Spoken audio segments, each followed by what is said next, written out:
Oi, gente, tô de volta para dar continuidade ao nosso papo sobre mediunidade, agora trazendo para vocês os tipos de mediunidade. Sejam bem-vindos mais uma vez aqui para o meu canal. Para quem não me conhece, eu sou a Fernanda Roosevelt, eu sou atriz, diretora teatral, professora de interpretação para teatro, televisão e cinema e espírita, autora do livro Olhos de Horizonte, literatura espírita. Este aqui é mais um vídeo para a playlist Espiritualidade Espírita. Então, se você gosta desse assunto, falo mais uma vez, fique comigo até o final, compartilhe o seu conhecimento com a gente e inscreva-se aqui no canal, dê like no vídeo. Vamos lá então!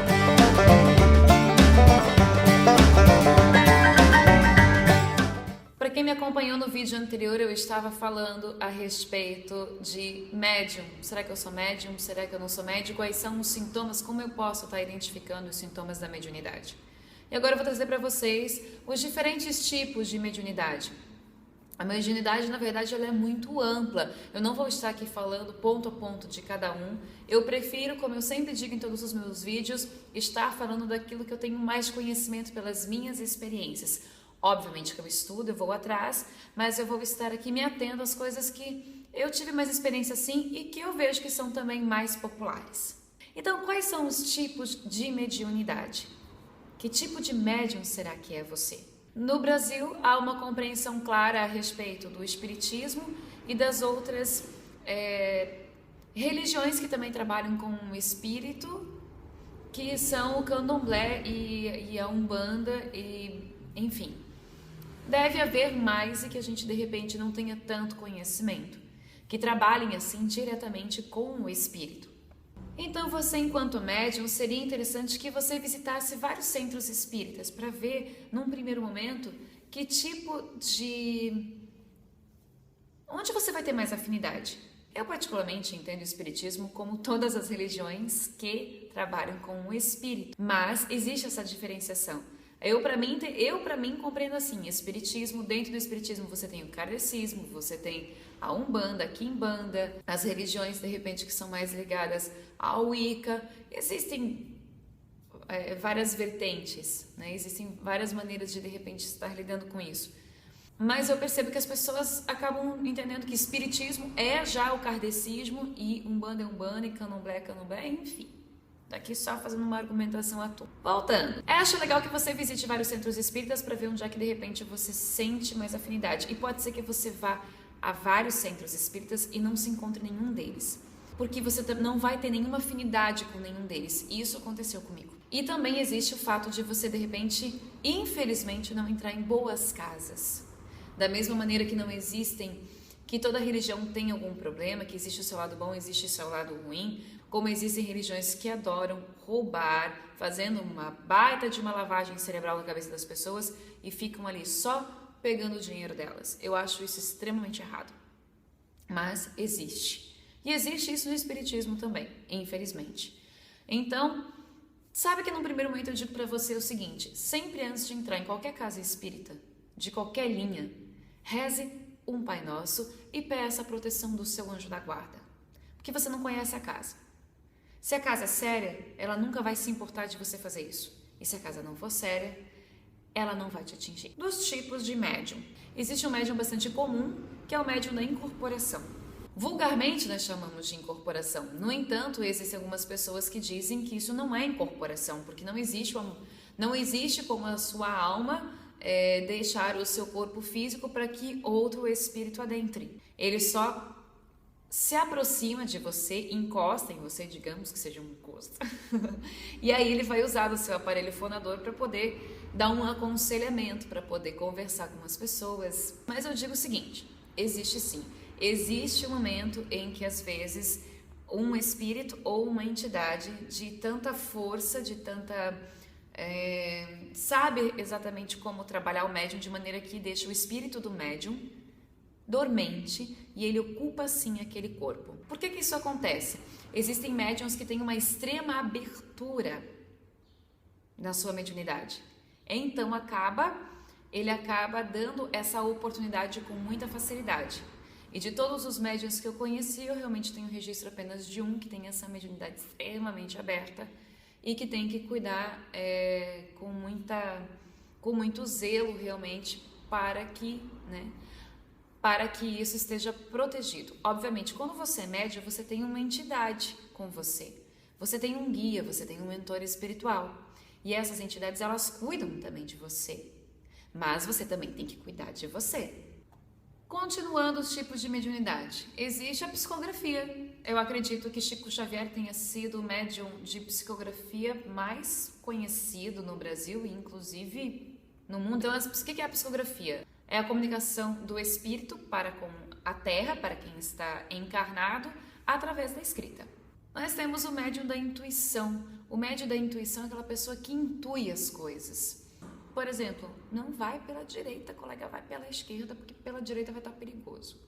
E as pessoas às vezes também podem confundir isso com um médium sensitivo. O médium sensitivo compreende-se aquele médium que consegue perceber a presença de espíritos ou de energias negativas ou positivas. E muitas vezes ele consegue, inclusive, determinar que presença, que espírito é aquele que está por perto.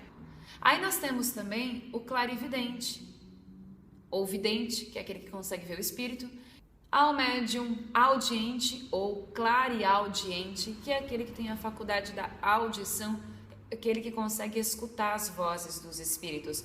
Muitas vezes ele escuta as vozes e quando essa faculdade não está muito bem desenvolvida, ele vem a achar que esse pensamento é dele também. Parece que essas mediunidades acabam se confundindo, tipo da intuição, ou existe a mediunidade da inspiração, também são coisas muito parecidas. Mas esse médium, ele acaba ouvindo e ele não entende, às vezes quando ele não desenvolveu ainda o suficiente, ele não consegue compreender se aquilo é do pensamento puro dele ou se há uma interferência alheia. E nós temos o médium da cura, que é aquele médium que tem a faculdade de curar um sintoma ou de diminuir um sintoma negativo, até mesmo no corpo físico de uma pessoa. Eu sou médium sensitivo, porque eu compreendo o sensitivo como aquele que tem os seus sentidos aguçados. Aguçados além da parede física. Por exemplo, quais são os nossos 5 sentidos? Nós temos audição, fala, visão, tato, paladar. A sua visão é mais clara e evidente. A sua audição é mais clara e audiente. Não sei se vocês estão me entendendo. Inclusive o seu tato. Eu digo isso para vocês porque eu sou médium sensitiva também. E eu vejo todas os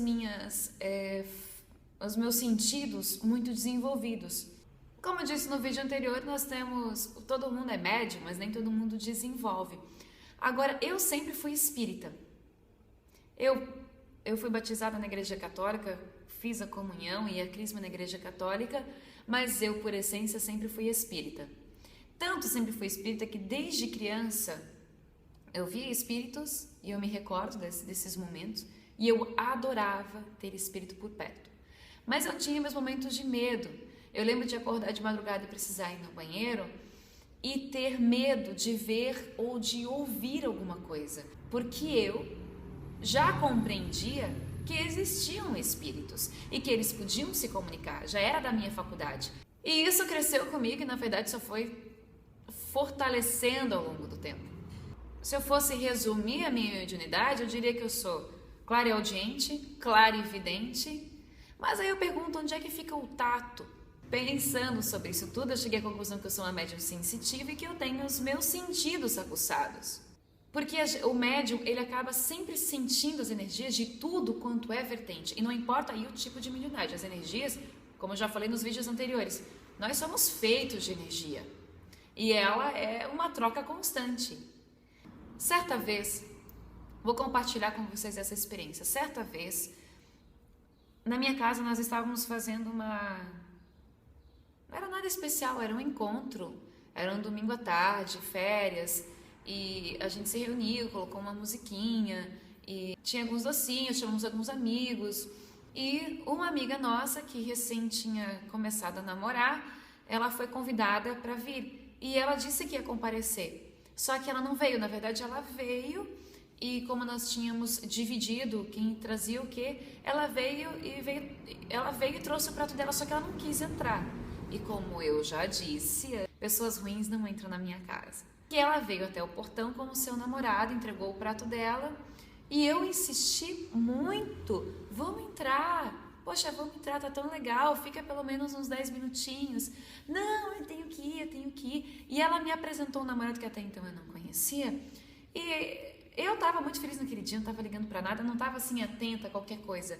Mas na hora que eu fui cumprimentar o indivíduo, eu apertei apenas a mão dele. E no que eu apertei a bendita da mão dele, eu tive uma visão. Eu enxerguei a palma da mão dele com uma arma. Senti, tirei a mão normalmente, só me fixei nele e tive a certeza, mas certeza absoluta é uma redundância daquelas que a gente fala, né? Mas eu tive essa certeza absoluta que ele tinha matado uma pessoa. E depois de muito tempo, essa minha amiga, ela se casou com ele, ela se afastou de todo mundo que era do bem, sabe? Do bem mesmo.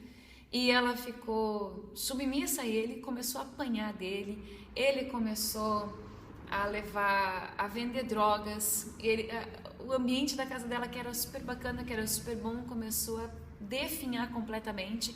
E depois de um tempo, realmente a gente veio a saber que ele era procurado pela polícia e que ele tinha de fato cometido crimes. Enfim, eu não sei para onde ele foi porque ele acabou fugindo.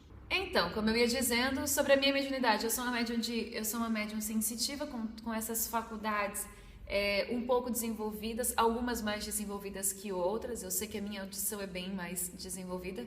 E eu tenho a mediunidade da incorporação também. Aí, como funciona a mediunidade da incorporação? Alguns médiuns têm entidades, mentores, guias, que são aqueles que te acompanham. Por exemplo, você pode ter muitas entidades, você pode ter muitos espíritos de luz que venham falar através de você, mas você vai ter um chefe, você vai ter um guia que vai dar sempre permissão para que as outras entidades falem ou não falem. E eu tenho uma entidade guia também, que é linda, querida, maravilhosa e que eu tenho paixão por ela. Vou falar mais sobre esse assunto em outro vídeo. E eu tenho uma outra mediunidade que já foi mais forte há um tempo atrás, mas que de vez em quando ela me abraça, que é a mediunidade do pressentimento. É um médium que consegue prever o futuro, que tem sensações claras através de sonhos ou visões, acordado ou dormindo, sobre alguma coisa que vai acontecer. Então eu quero ouvir de você o que você achou, se você gostou. Deixa o seu like, não deixe de se inscrever aqui no canal. Compartilhe, espalhe a semente. Muito obrigada pela sua companhia. Beijos na alma e até o próximo vídeo. Fiquem com Deus.